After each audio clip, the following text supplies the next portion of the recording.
3.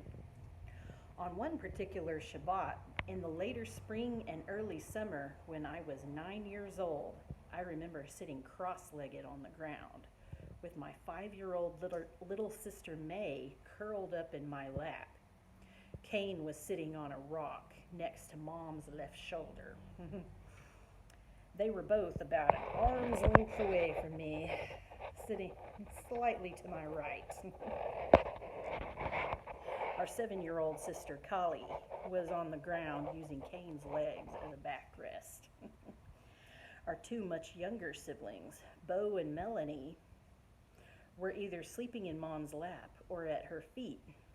Dad sometimes either sat on the far right, poking and tending the fire with a stick, or he stood up and moved around for a dramatic effect to tell the story.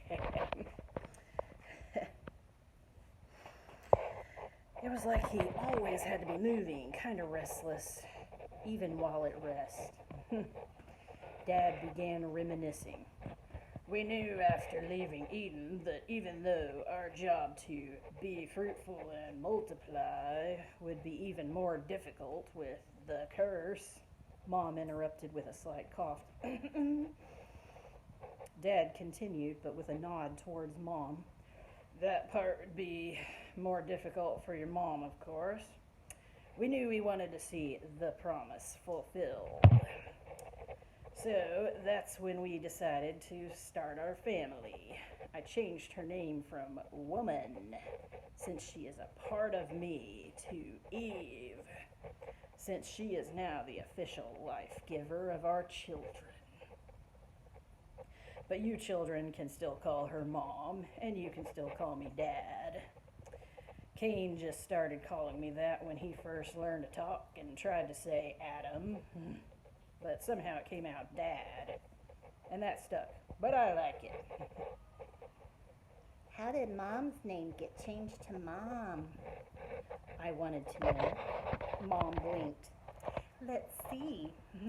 Cain was hungry while barely learning to talk. I think he may have been trying to say milk because he pointed to my bosom. And the next thing I remember, he was nursing with some milk spilled on his face. He was precious. Still is.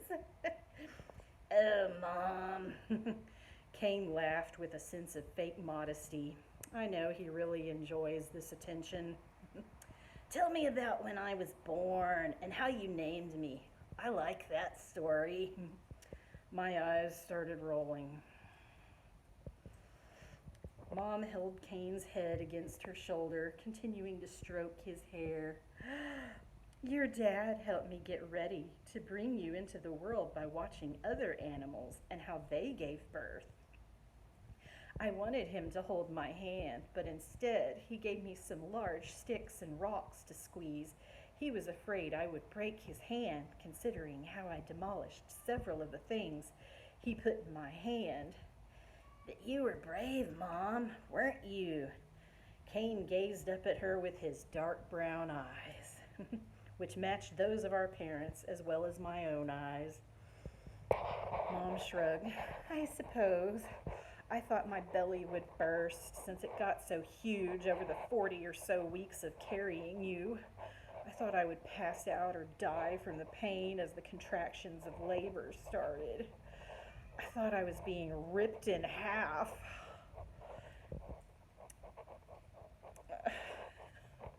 Your dad reminded me to keep breathing steadily and to remember the promise. After what seemed like more than one day during the late part of the summer, your dad finally saw your head full of dark curly hair crowning. So he helped steady you while I gave a final push. You were a mess, so your dad cleaned you off and handed you back to me. Our firstborn offspring was a son. Wow, as painful as it was to bring you into the world, and through all the blood, sweat, and tears of suffering, the exhilaration that I felt looking into your tiny face after you were born brought more tears to my eyes, only I was smiling. You can cry when you're happy. Cain blinked up at Mom. Mom laughed as she wiped away some joyful tears. I do it all the time. They're called tears of joy. I cry them every time I look into the face of a newborn child that I've brought into the world. And I cry them every time I think about those moments. In that moment when I first looked at my newborn son, I realized that with Father God's help, I just brought forth a new person into the world. I acquired a new little man who I could see growing up big and strong, working the field with his father. I heard your newborn voice cry out. It was the first time the world had heard the voice of a human baby. I kissed your forehead and whispered softly, "Don't worry, little one, I've got you." I let you nurse for a while, and your hungry cries calmed into soft coos.